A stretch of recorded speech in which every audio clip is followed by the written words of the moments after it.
Hi అండి, good afternoon and welcome back to our channel Madhu's multi talks. ఈరోజు మధు మీ ముందుకి ఏ రెసిపీతో వచ్చింది అనుకుంటున్నారా? రెసిపీ కాదండి, ఒక టాపిక్తో వచ్చాను. ఈరోజు మీతో నేను ఆల్రెడీ చూసేశారు కదా, ఇంటర్మీడియట్ ఫాస్టింగ్ని డిస్కస్ చేయడానికి వచ్చాను.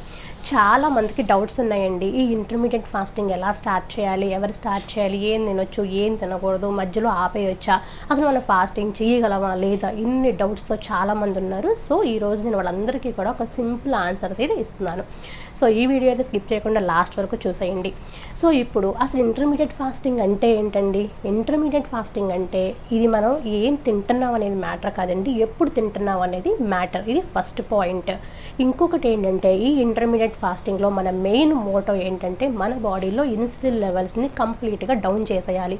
ఇన్సులిన్ లెవెల్స్ కంప్లీట్గా డౌన్ ఎప్పుడవుతాయంటే, మనం ఎక్కువ టైం ఎప్పుడు ఫాస్టింగ్ ఉంటామో అప్పుడు ఆ ఇన్సులిన్ లెవెల్స్ అనేవి తగ్గి మన బాడీలో స్టోర్ అయ్యి ఉన్న ఫ్యాట్ అనేది మొబిలైజ్ అవటం స్టార్ట్ అవుతుంది. ఇది సెకండ్ ఇంపార్టెంట్ పాయింట్.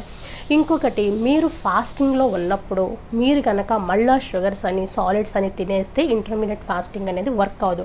మీరు ఫాస్టింగ్ చేసేటప్పుడు అన్స్వీటెండ్ షుగర్స్ లెస్ డ్రింక్స్ అనేవి తీసుకోండి. అలాగే మీకు బాగా హంగ్రీగా ఉంటే ఒక యాపిల్ కానీ ఒక బనానా కానీ తీసుకోండి, అంతే. అంతకు మించి మీరు అస్సలు తీసుకోకూడదు.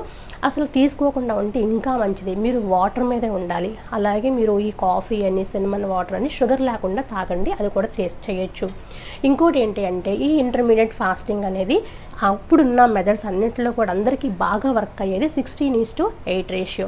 ఈ 16:8 రేషియో ఏంటి అంటే, 8 అవర్స్ అనేది తినే టైము, 16 అవర్స్ అనేది ఫాస్టింగ్ పీరియడ్. 8 అవర్స్ అనేది ఈటింగ్ పీరియడ్, 16 అవర్స్ అనేది ఫాస్టింగ్ పీరియడ్. ఈ 8 అవర్స్ అనేది మీరు మీ హౌస్లో అంటే మీ ఇంట్లో మీ కంపాటబిలిటీని బట్టి మీ కంఫర్ట్ని బట్టి ఆ 8 అవర్స్ అనేది ఫిక్స్ చేసుకోండి. అలాగే రిమైనింగ్ అంతా కూడా మనకి ఫాస్టింగ్లో ఉంటుంది. మీరు బాగా కిచెన్లో కానీ వర్కింగ్లో ఉన్నప్పుడు మీరు ఈటింగ్ పీరియడే పెట్టుకోండి. మీరు రిలాక్స్ అయినప్పుడు మీకు ఫాస్టింగ్ పీరియడ్ అనేది పెట్టుకోండి. మీరు కనుక రిలాక్స్ అయ్యేటప్పుడు ఈ ఈటింగ్ పీరియడ్ పెట్టుకుని వర్క్ చేసేటప్పుడు ఫాస్టింగ్ పీరియడ్ పెట్టుకుంటే అసలు మీరు దీన్ని కంటిన్యూ చేయలేరు. నెక్స్ట్, ఈ ఇంటర్మీడియట్ ఫాస్టింగ్ అనేది మన బాడీలో మన సెల్స్ మీద హార్మోన్స్ మీద ఎలా ఇంపాక్ట్ చేస్తుంది అంటే, మన బాడీలో హ్యూమన్ గ్రోత్ హార్మోన్ లెవెల్స్ అనేది దాన్ని బాగా ఇంక్రీజ్ చేస్తుంది. ఈ హ్యూమన్ గ్రోత్ హార్మోన్ లెవెల్స్ అనేవి బాగా ఇంక్రీజ్ అవటం, పీక్ లెవెల్లోకి వెళ్ళిపోతాయి మనకి ఇంటర్మీడియట్ ఫాస్టింగ్లో. ఇలా వెళ్ళటం వల్ల మన బాడీలో స్టోర్ అయిన ఫ్యాట్ అనేది అంతా కూడా మొబిలైజ్ అవటం స్టార్ట్ అవుతుంది. అలాగే ఇన్సులిన్ సెన్సిటివిటీని కూడా పెంచుతుంది అంటే మన బాడీలో ఇన్సులిన్ లెవెల్స్ అనేవి డౌన్ అవుతున్నాయి. అలా అయినప్పుడు మన బాడీలో స్టోర్ అయిన ఫ్యాట్ అనేది మొబిలైజ్ అవటం స్టార్ట్ అవుతుంది. ఇంకొకటి, జీన్ ఎక్స్ప్రెషన్స్ అనేవి చేంజ్ అవుతాయి. ఇప్పుడు కొన్ని జీన్స్ అనేవి వాటి యొక్క ఫంక్షన్ని చేంజ్ చేసి కొన్ని డిసీజెస్ని మనకి వచ్చే అవకాశం ఉంది. సో ఈ ఇంటర్మీడియట్ ఫాస్టింగ్లో మళ్ళీ ఆ జీన్ ఎక్స్ప్రెషన్ నార్మల్ స్టేజ్కి వచ్చేసి మనకి ఎటువంటి డిసీజ్ కూడా మన బాడీకి అటాక్ అవ్వకుండా చూస్తుంది. అలాగే సెల్స్ అనేవి కూడా రీజనరేట్ అవుతాయి. అంటే ఆ సెల్స్లో ఎప్పటి నుంచో భూస్థాపితం అయిపోయిన టాక్సిన్స్ అన్నీ కూడా రిలీజ్ అయిపోయి బయటకి మన స్కిన్ అనేది చాలా మెరుస్తూ షైనింగ్గా నరిష్గా ఉంటుంది. అలాగే మనకి మంచి హెల్త్ అనేది కూడా ఉంటుంది. ఈ ఇంటర్మీడియట్ ఫాస్టింగ్ ద్వారా మన వెయిట్ లాస్ అవడమే కాదండి, మన హెల్త్ కూడా గెయిన్ అవుతాము. అలాగే మన లైఫ్ స్టైల్ని చాలా సింప్లిఫై చేసుకుంటాము. ఈ ఇంటర్మీడియట్ ఫాస్టింగ్ అనేది ఉమెన్స్లో కన్నా మెన్స్లో ఎక్కువ వర్క్ అవుతుంది. ఉమెన్స్లో ఎందుకు వర్క్ అవ్వదు అంటే, ఈ ఉమెన్స్లో మనకి ఇన్సులిన్ లెవెల్స్ అనేవి, ఇన్సులిన్ ప్రాబ్లం అనేది తొందరగా అటాక్ అవుతుంది. అసలు ఇన్సులిన్ అంటే ఏంటి అంటే, ఇన్సులిన్ సెన్సిటివిటీ, ఇన్సులిన్ రెసిస్ట్ అని 2 ఫ్యాక్టర్స్ అనేవి ఉంటాయి. ఇన్సులిన్ రెసిస్టెన్స్ అంటే ఏంటంటే, మన సెల్స్ అనేవి ఇన్సులిన్కి సరిగ్గా రెస్పాండ్ అవ్వకపోవటం. అయితే నష్టం ఏంటి అనుకోవచ్చు మీరు. అది ఎందుకు చాలా నష్టం ఉందండి. అలా రెస్పాండ్ అవ్వకపోవటం వల్ల ఏమవుతుంది అంటే, మన సెల్స్ అనేవి ఇన్సులిన్ పంపించే ఎనర్జీని తీసుకోకపోవటం వల్ల మన బ్లడ్లోనే ఆ గ్లూకోజ్ లెవెల్స్ అనేవి పెరిగిపోయి మనకి టైప్ 2 డయాబెటీస్ అనేవి వచ్చే ఛాన్సెస్ ఎక్కువగా ఉంటుంది. అలాగే మనం ఒబేస్ అయిపోతాము, వెయిట్ గెయిన్ అయిపోతాము, ఇలా చాలా రకరకాల ప్రాబ్లమ్స్ అనేవి వచ్చేస్తాయి. ఇప్పుడైనా సరే మన బాడీలో మన మెకానిజం అనేది ప్రాపర్గా వర్క్ అయితేనే, అంటే మనం తినే ఫుడ్ ప్రాపర్గా డైజెస్ట్ అయ్యి ఆ డైజెస్ట్ అయ్యింది ఎనర్జీ కింద కన్వర్ట్ అయ్యి రిమైనింగ్ అమౌంట్ అంతా కూడా మనకి ఎక్స్క్రీట్ అయిపోతే మన బాడీ నుంచి మనం చాలా హెల్తీగా ఉంటాం. మనకి ఎప్పుడైనా సరే ఈ కాన్స్టిపేషన్ ప్రాబ్లమ్స్ అని, ఈ అరగకపోవటం అని, డైజెషన్ తక్కువగా ఉంటామని, గట్ ప్రాబ్లమ్స్ అని ఇవన్నీ ఉంటే మనం చాలా అన్హెల్తీగా ఉంటాం.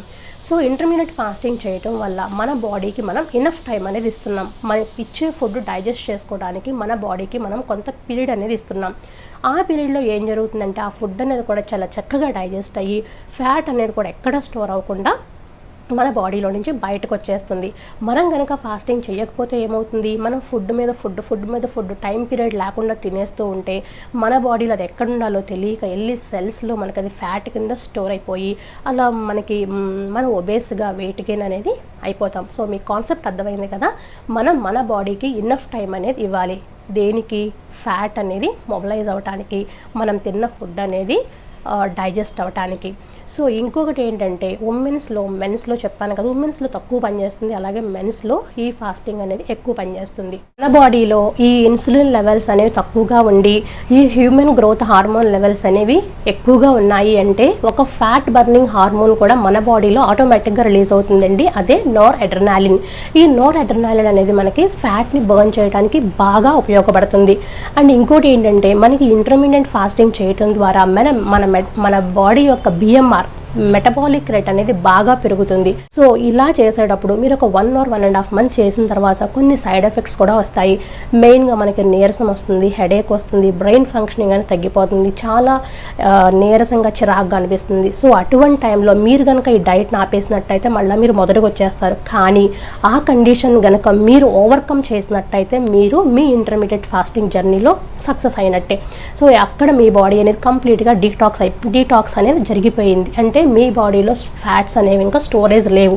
మీరు ఎప్పుడు రెడీగా ఒక ఫుడ్ తీసుకున్నారంటే ఆ ఫుడ్ అనేది డైరెక్ట్గా మీకు లోపల బ్రేక్ అయిపోయి షుగర్స్ కింద, గ్లైకోజన్ కింద అది మళ్ళీ మనకి ఫ్యూయల్ కింద కన్వర్ట్ అయ్యి మనం వర్క్ చేసుకోవడానికి ఎనర్జీ అనేది ఇస్తుంది. సో మనకి ఎక్స్ట్రా స్టోర్డ్ ఫ్యాట్స్ అనేవి ఏమి ఉండవు. మనకి బెల్లీ ఫ్యాట్ అనేది తగ్గుతుంది, అలాగే మన వేస్ట్ సైజ్ అనేది కూడా తగ్గుతుంది. సో మీ అందరికీ అర్థమైంది కదా. సో ఈ ఇంటర్మీడియట్ ఫాస్టింగ్ని ఈ ప్రికాషన్స్తో ఫాలో అయిపోండి.